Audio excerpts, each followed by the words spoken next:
Assalamualaikum warahmatullahi wabarakatuh. Alhamdulillah, wassalatu wassalamu ala Rasulillah. Alhamdulillah, syukur kepada Allah SWT. Hari ini kita dapat peluang untuk bersama dengan tetamu kita yang dimuliakan seorang perempuan daripada Ismah, Ustaz Azizi, yang sanggup untuk memberi kerjasama untuk menjawab tentang persoalan tentang Ismah. So saya kita punya konsep yang kita cuba cipta hari ini adalah semua orang boleh bertanya dan kita buat secara santai. So tak ada skema-skema. Siapa nak tanya boleh tanya, siapa nak bantah boleh bantah dengan beradab. Kalau boleh angkat tangan dan bagi dan cakaplah dengan jelas. Kalau boleh soalan tu ringkas lah. Dan kita punya niat kita adalah untuk cari kebenaran dan tak ada siapa betul dan tak ada siapa salah. Kita boleh nilai sendiri. Semua orang ada akal dan kita boleh nilai. So, apa lagi? Dan saya rasa kita nak minta lah Ustaz Azizi terangkan pasal kira saya nak tanya dulu Ustaz akan cakap mewakili suara Ismah atau Ustaz akan cakap mewakili pandangan Ustaz sendiri? Ini tu. So, yang Ustaz akan bawa dia ada benda yang saya rasa boleh mewakili Ismah. boleh InsyaAllah.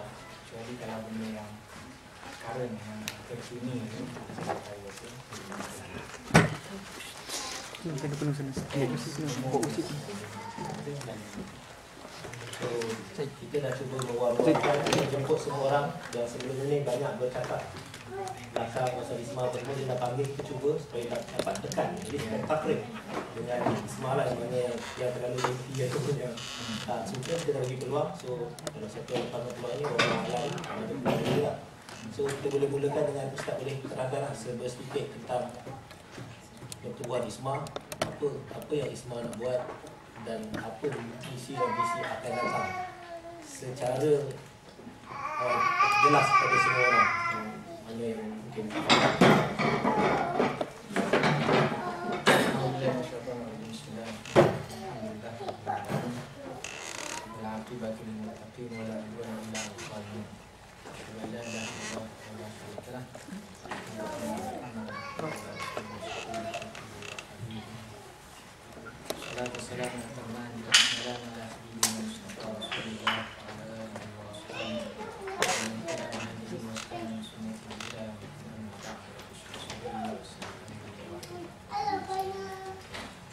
Assalamualaikum warahmatullahi wabarakatuh. Pertamanya alhamdulillah dapat bertemu pada malam ni walaupun dah agak lewat, dan untuk makluman yang kami akan ke sini esok. Dan Ana ambil peluang ni dan lalukan peluang ni kerana dari segi diri Ana anggap benda ni satu peluang untuk kita saling faham memahami. Sebenarnya disebut oleh mereka tadi, kita bukan nak cari siapa salah siapa betul sebenarnya, tapi lebih kepada kita nak faham antara kita. Dan itu kurang pada kita lah buat stance macam mana. Sebab banyak isu masalah konflik kerana kita tidak berbincang secara depan.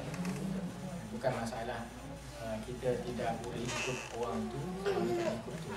Macam tu. Kita bebas untuk menentukan pendirian kita, tapi kita tidak cuba ambil kesempatan untuk clarify untuk dapatkan penjelasan.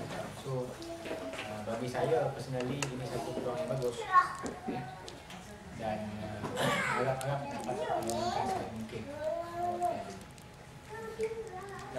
Tentang Ismah, alhamdulillah Ismah secara rasmi ini ditubuhkan pada 1997 dan berkembang dengan cepat dari segi konteks keahliannya, dan bidang-bidang tersebut berkembang dari segi usia dan pengembangan itu agak kemudian fantastik lah.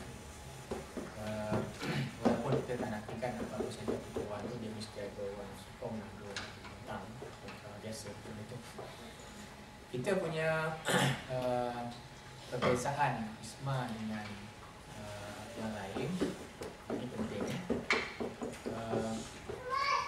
tentang manhaj tadi, perubahan, metodologi perubahan, yang mana kita melihat pertama sekali perubahan yang kita buat ni mesti perubahan manusia sebelum perubahan sistem. Maknanya perubahan manusia itu yang paling asasi. Perubahan sistem ni dia tidak akan menjadi kecuali adanya dokumen yang kuat daripada perubahan manusia. Dan untuk mengubah manusia ni, jalan yang terbaik adalah melalui pendidikan. Pendidikan itu harus dilihat dalam skop yang luas, bukan sahaja di sekolah, bukan sahaja di dalam usrah, bukan sahaja dalam dakwah dan sebagainya, tapi pendidikan yang berlangsung secara meluas, sama ada formal, non-formal, informal, sama ada mesyuarat khabar dan sebagainya. Barulah akan terbina satu generasi umat Islam yang faham tentang Islam, dan Islam dibangun atas manusia yang tentu. Dan kita tak expect semua orang melalui pendidikan itu, tapi orang individu ini boleh mempengaruhi masyarakat yang lain untuk menjalani kehidupan cara hidup Islam. Cara yang kedua, cara yang kedua ialah melalui penguasaan undang-undang. Itu dua cara, pertama pendidikan, yang kedua penguasaan undang-undang untuk mengubah manusia. Tapi penguasaan undang-undang ni dia meningkatkan saja, dia bukan cara yang paling utama, tapi dia meningkatkan perubahan yang berlaku itu. Itu adalah pada saya dahulukan mukadimah sebagai satu benda yang boleh membezakan radikalisme dengan orang lain, dan itu sebenarnya membayangkan kita punya benda. Bila Ustaz sebut pasal perubahan manusia, saya rasa semua jemaah pun akan claim dia akan cuba mengubah manusia. So apa bezanya dekat situ semua dengan PAS pun claim macam tu, JIP pun claim macam tu, IRC pun claim macam tu, dan yang lain. So apa titik perbezaan yang besar yang Ustaz boleh confirm kata inilah kita berbeza dengan yang lain? Pertama sekali dari segi klaim, semua orang boleh klaim, dan kita tak menyalahkan siapa yang nak klaim.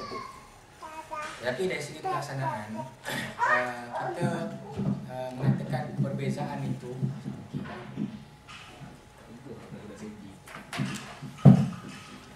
kita katakan perbezaan itu adanya perbezaan bukan dengan kita mendakwa bahawa yang si fulan ini dia mendakwa dia tak buat. Dia tak cakap itu.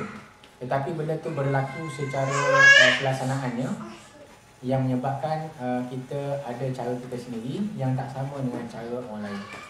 Bila manusia tarbiyah, orang lain pun buat tarbiyah, tetapi tidak akan berlaku satu tindakan yang lain, satu kelainan perbezaan itu, kecuali memang tidak sama cara dalam menitikberatkan isu pembinaan manusia itu. Jadi itu maknanya kalau jawapannya berlaku kerana memang berbeza. Klaim itu memang sama, tetapi cara pembinaan, penekanan menyebabkan dengan sendiri akan berlaku 2-3 wasilah jemaah dan sebagainya, kerana masing-masing tidak boleh pergi dengan cara masing-masing yang lain. So pada saya itu merupakan satu keterbukaan kita dalam melaksanakan apa yang kita kata penting. Allah. Bila Ustaz sebut pasal pendidikan ya, saya ada macam semalam kan, Presiden ISMA Australia dia ada sebut satu riwayat daripada Umar. So Ustaz boleh saya tanya dia kata dia tak tahu dari mana, dia kata dia ada ambil dalam buku. So macam mana, apa Ustaz ni komen? Saya rasa tu bukan satu, kalau sebut pendidikan, so maknanya dia membawa riwayat daripada sahabat dengan cara yang tidak betul.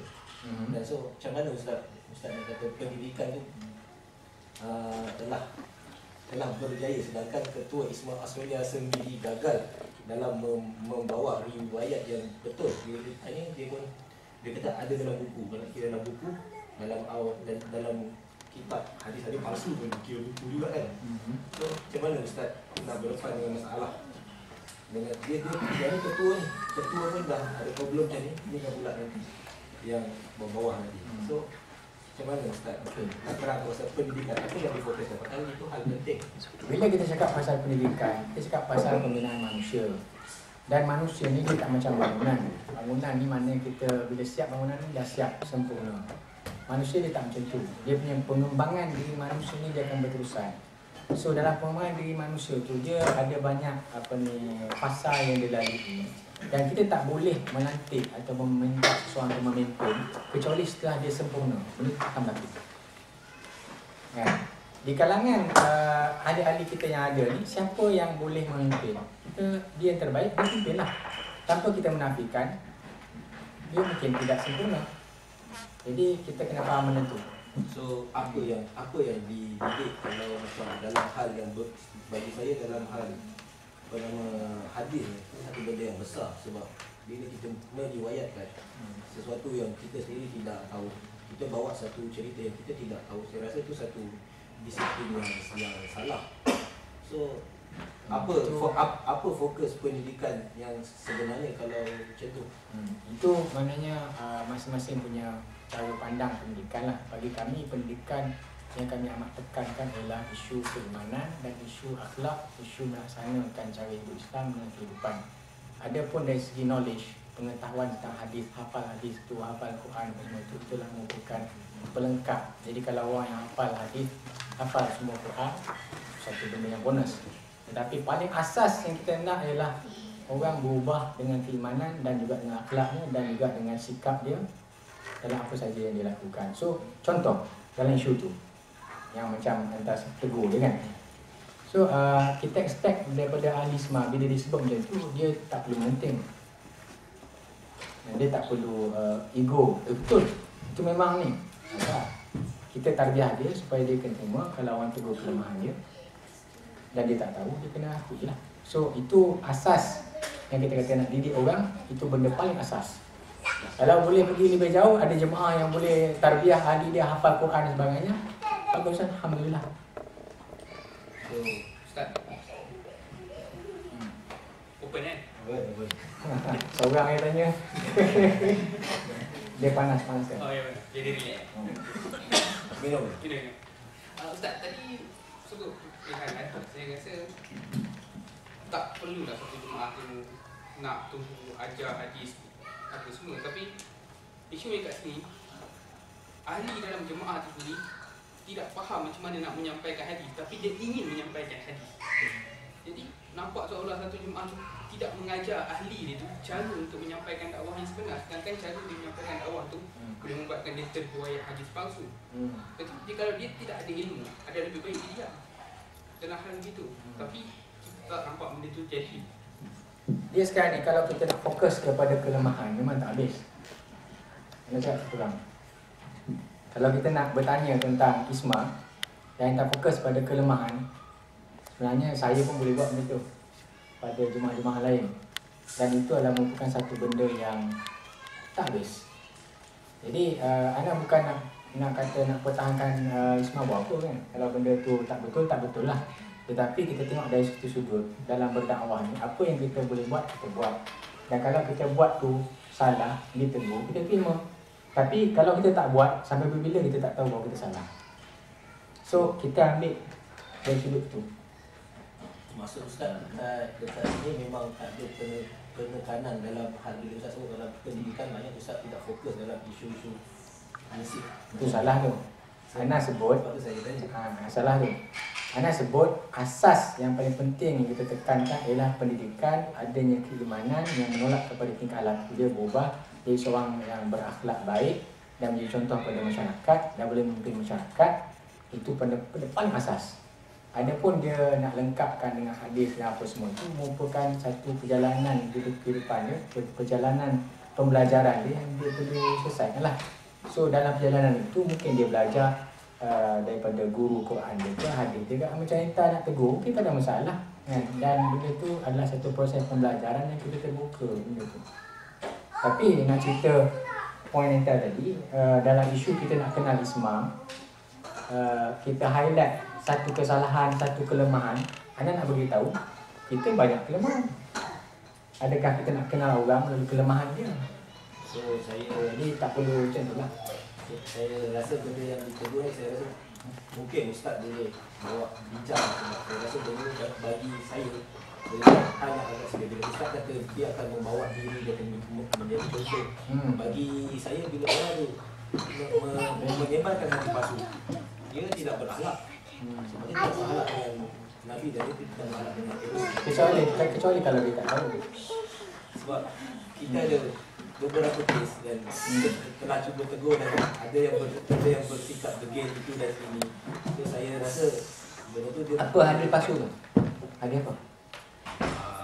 Anda aku tak ingat semalam dia kata apa? Dia tak tahu. yang semalam tu saya tak semak lah, saya cuba tanya dia, so saya tak tahu. Oh, maknanya tak suka palsu lah. Okey. Yang Yang saya faham daripada cakap Mukhtar tu, seolah memang dia cakap hadis palsu. Saya kalau benda tu berlaku, benda yang besar tu, saya buat hadis palsu ni. okey, dia yang sebar di pasal sebelum Ilan dalam Ustaz punya program pun dia orang ada Hadis mana tu? Dan saya pun nak belajar kan, hadis mana tu? Itu lah. Apa yang saya tak hafal jadi pasal ni, Ustaz tahu dia. Dan saya nak tahu kan. Dan barang siapa yang Siapa yang tidak memberitahu pada Ustaz, orang Ustaz. Benda tu anak yang tulis. Okey. Tapi memang anak tak pernah tahu benda tu satu hadis yang palsu. Okay. Memang anak tak pernah. Apa hadis dia? malam ya, tapi apa yang Okey.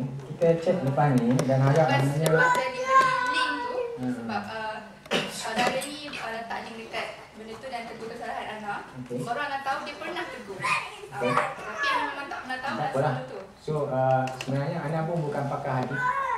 Kita boleh rujuk je. Kita boleh cek lepas ni. Apa ni hadis tu hadis palsu kah? Betul kah hadis palsu? So tak ada pakar hadis ni kan. Dia tanya sekarang ni siapa ada pakar hadis?